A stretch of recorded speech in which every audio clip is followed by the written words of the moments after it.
3 orë e 30 minuta i është dashur gjykatës së lartë për të caktuar masën e sigurisë arrest me burg për deputetin Mark Froku. Trupa gjykuese e vlerësoi të ligjshëm me kërkesën e prokurorisë së përgjithshme dhe homologëve të saj belg për akuzën e vrasjes në Belgjik në vitin 1999.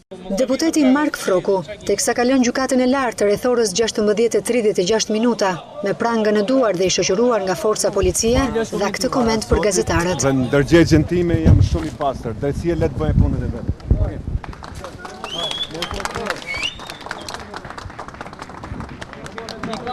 Menjëherë, avokatët mbrojtës të Frokut, Genz Gjokutaj dhe Sajmir Visha, e cilësuan si antikushtetues vendimin, pasi sipas tyre, organi i akuzës nuk ka asnjë provë. Fashikulli i prokurorisë nuk ishte asnjë akt procedurial apo provë në lidhje me akuzën. E kanë çmuar, jemi të befasuar nga ky vendim, me të drejtën, por do të ndjekim shkallët e tjera të gjykimit. Cilët ishin pretendimet e gjykatës për këtë vendim? Jo, gjykata dha vetëm pjesën e dispozitivit të vendimit. Prokuroria thotë që kemi një informacion nga Belgjika këtu.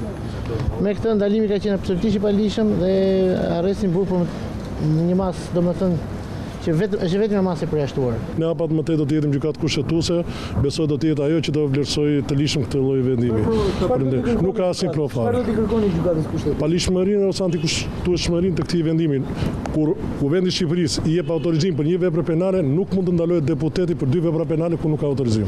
Më herët në gjykatën e lartë, rreth orës 9 të mëngjesit, u hodh shorti që përcaktoi 5 gjykuese ndaj deputetit Mark Froku. Trupi gjykues kishte si relator të çështjes Artan Brocin, ndërsa antar ishin Ardian Nuni, Edmond Islamaj, Guxim Zenelaj, Tom Dreca. Në orën 12:22 minuta, në masa të larta sigurie dhe me pranga, deputeti Froku hyri në ambientet e gjykatës së lartë.